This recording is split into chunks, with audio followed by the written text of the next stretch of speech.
All right, y'all know what it is. It's Tuesday, and it's definitely time to tell the truth. I missed y'all last Tuesday. I can't believe I went 14 days without telling the truth. But life showed up last week, but I'm jumping right in right now and be very clear. Y'all gonna stop playing with me. It's Tell the Truth Tuesday, and I'm way too grown and too grateful. And in these last couple of days, I've been hearing this word, and I'm not in it. I can't. I won't with y'all. I'm very clear. I haven't had the bandwidth. Now I'm gonna say it.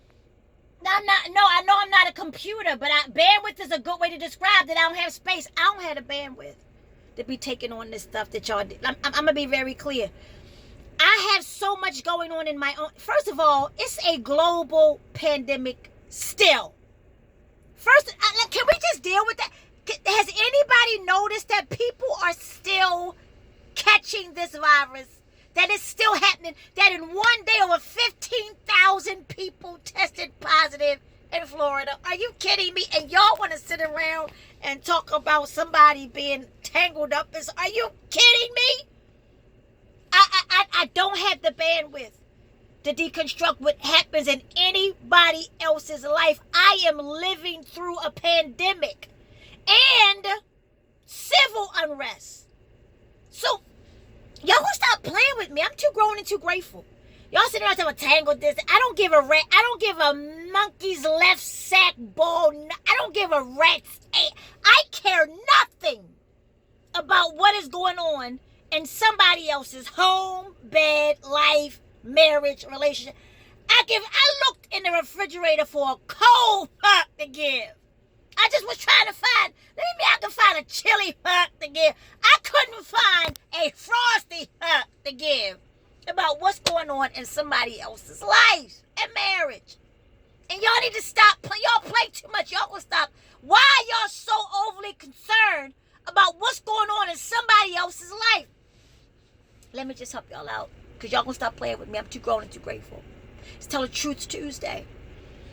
And what I have learned is that while y'all are sitting here deconstructing somebody else's choices and relationship and blah, blah, blah, blah, blah, you don't understand that there's an art to living well. No, there's an art to, I'm just going to say it. You think it's money and access and power and how big your mansion is and how many cars you got and how many tags and titles you got behind your name. You think that's living well. You all seem to think that makes you exempt from real life. Be very clear, kind sir.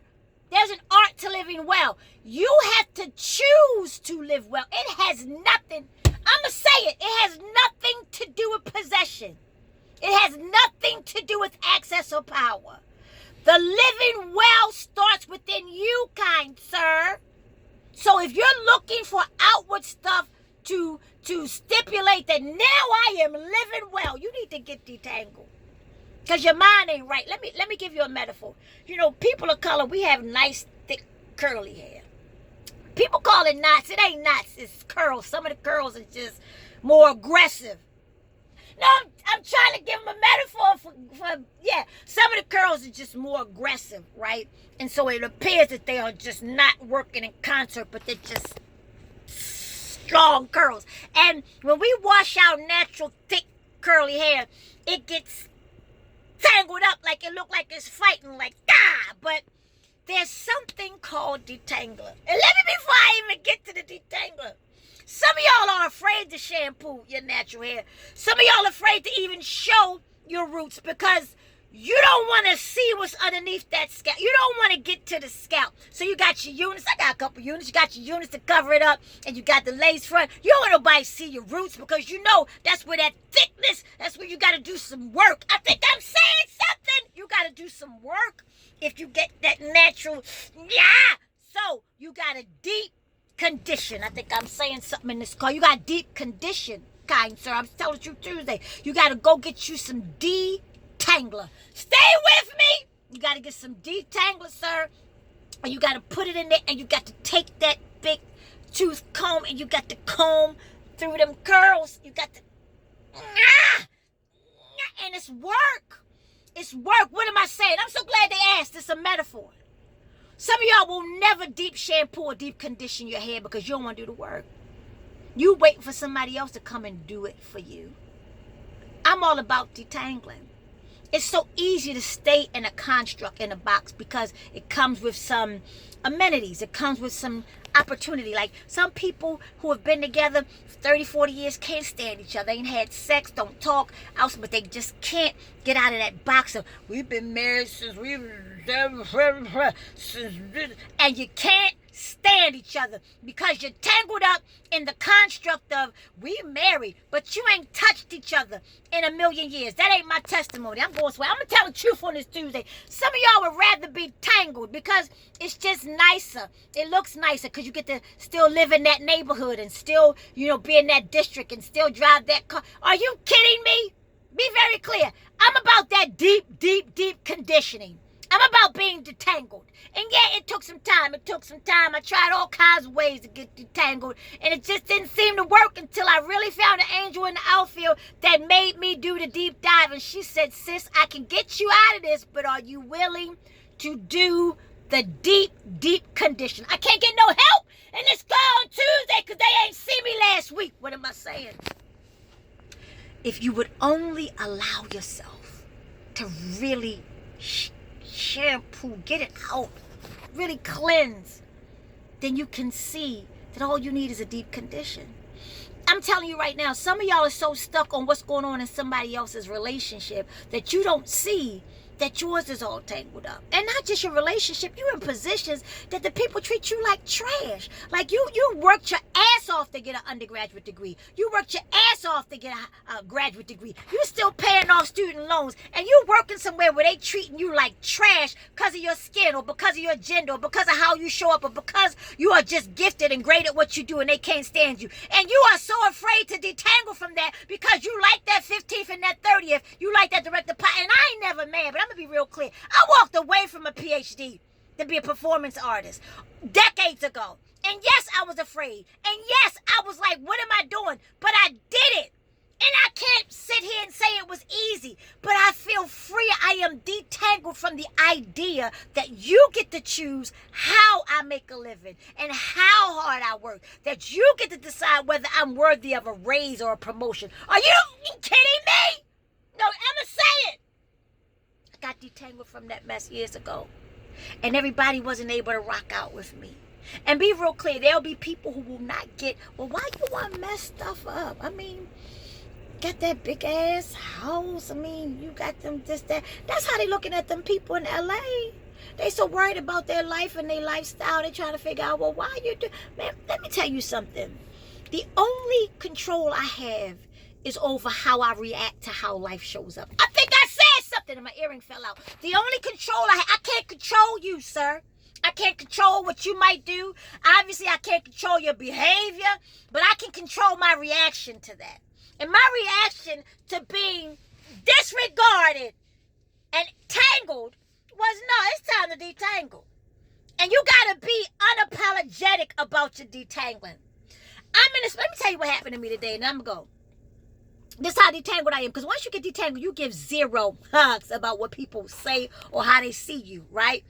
I'm in the store today, one of my favorite stores, and I'm walking down the aisle, and I'm with my baby girl, my Sunbeam, who's much bigger than me, but I'm with her, and I'm putting it in a context. This white woman, I'm only telling you that because it matters in this story. A white woman says to me, "You're walking down the wrong way," just like that. And some of y'all already got the wide eye. Just stay with me. I'm gonna unpack this for a second. I'm gonna tell them, and I'm not being a bigot. She was a white woman. It's a context. And so I said, "Ma'am, I'm sorry. I know you're not talking to me." "Yes, I am. You can't read? That says walk the other way."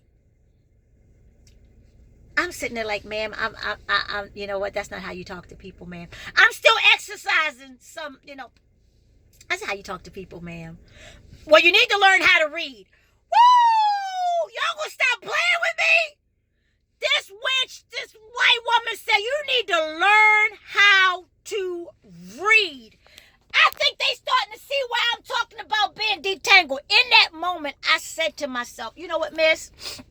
I said, "You can't be talking to me." I said, "I'm a human being."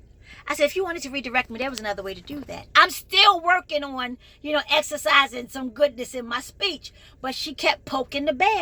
I'm 5'1.5". I'm a dollar and some change in weight, but she kept poking the bear. Big white woman. And older than me. And she said, "Learn how to read." I said, ma'am, you can't be talking to me. I said, obviously you haven't watched the news. You don't read. I said, you can't talk to me like that. I said, this is not 1776, ma'am. It's not 1620. You don't get to talk to me like that. Well, you need to learn how to read. I said, well, God damn it, is this woman, does she really think I'm tangled up in this bull? Does she think that her skin gives her privilege and probability to speak? I said, ma'am, I promise you, you're not talking to me, and I said, you know what? And that's when Peter came out. Now, he was still one of the 12, but he came out. I said, your fat ass need to lose some weight, then you could get by down the goddamn aisle. And I kept on walking. She said, what? What did you say? And this wench came racing down the aisle with her grocery cart like she was going to knock me down, and got on my heels and almost got to me. I said, are you about to hit me with the cart? That you called me fat? I said, that's right, I called you fat. That's right. She said, I'm going to call the police. I said, for what? I said, for what? I said, I will roll your fat ass and that cart out this door. Now, I know that ain't of God. I had already asked for forgiveness. What's the moral to the story? If I hadn't been tangled up thinking that this woman, because of her age and her white skin, could get a pass, I would have not detangled her ass in that store. And I detangled that ass. I was very clear. She walked away, and a sister was standing right there. And she said, I watched the whole thing, sis. I got you. What am I saying? I'm so glad they asked. Whenever you think that by you exercising your freedom to detangle from some bullshit that you're going to be on your own, God always got a ram in the bush. I know that sister from a can of paint, but she was standing right there. Sister, I got you. I got you. It was a great demonstration for my daughter to see. Don't you ever be afraid of anybody. Don't you ever let nobody think they can talk to you and treat you any old kind of way. And then I walked over to the cash register, and the woman was over there complaining about me. Talking about, and she told her daughter to walk. I said, ma'am, are you speaking about me and my child? I said, you don't get to talk about me, man. You called me fat. I said, I sure did. I'll record you. I said, please do. I'll call the police. Please do. And she said, I said, you're going to get what you're looking for. She said, is that a threat? I said, no, it's not a threat. It's a guarantee. Try me. And walk to the cash register. What's the point of this message today? I'm telling the truth on this Tuesday. Nobody gets to tangle you up. No, I don't care if they got years with you. I don't care if they share blood with you. I don't care if they share DNA with you. I don't care if they're your boss at your job. No one gets to tangle you up. You have to choose to live well. So when I walk through my door and my space, I don't care if I got one plate and one chair. It's peace there. Don't you let nobody tangle you up and confuse you, make you think you got to stay in some mess because you're too afraid to deep condition. What am I saying? I'm so glad y'all asked. I'm ready to go. Y'all gonna stop playing with me. Don't be afraid. Don't even let nobody come across your doorstep that ain't bringing peace into your space. Be unapologetic about it. It's an art to live well. Detangle and be unapologetic that this is my place, a place of peace. You, your mother, your father, your cousin, your auntie, you don't get to come and disrupt my peace because I am a child of God. And God got angels in the outfield. And thank y'all for always taking care of me. I haven't worked in almost 4 months, and y'all been taking care of me. Rams in the bush. Don't be afraid. Detangle. There's an art to living well. It's your choice. Y'all go ahead and drop me something in my Cash App. INDIE, the letter M. I'm too grown, too grateful, and y'all gonna stop playing with me. I am detangled.